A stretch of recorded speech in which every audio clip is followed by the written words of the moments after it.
Financial planning and analysis helps founders chart their course for future prosperity. Many business owners I speak with say they want to be more proactive in how they run their business.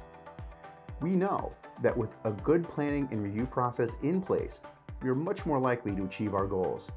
This video will show you what that could look like for you. There's 3 parts to every financial plan: set long-term goals, prepare the plan, and continuously measure and update. Setting long-term goals states your vision of what you'd like your company to be producing economically for you and when. Here's some inside information for you. Every owner I speak with has one of 2 goals: either to sell their business within some time frame or to maintain a certain lifestyle.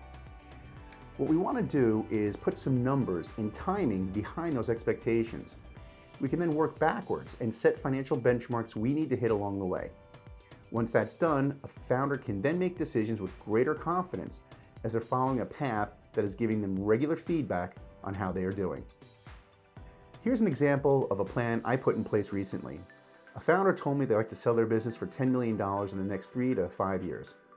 I know that multiples in their business are around 2 times sales, so we had to get to $5 million of annual revenue. I got some other data on margins and growth rates so that we could build out a P&L and determine cash needs.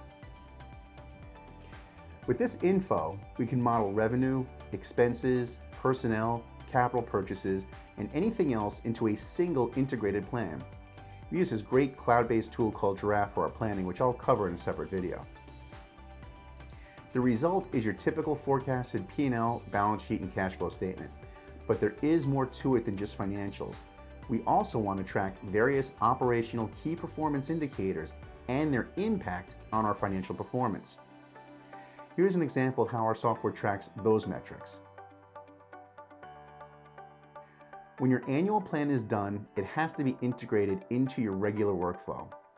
That means you're meeting with your team to review and update it each month.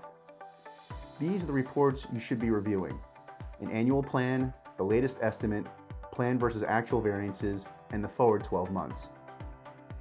The annual planning process begins about 2 months before year-end and is settled after your year-end close.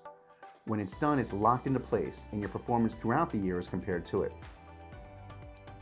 The latest estimate is when we make changes to the plan. Based on what's happened so far this year, this is what our latest thinking on how this year will turn out. Update the LE monthly to respond to changes in the business. This is probably the most valuable part of the planning process because it keeps the plan dynamic and helps you make better decisions.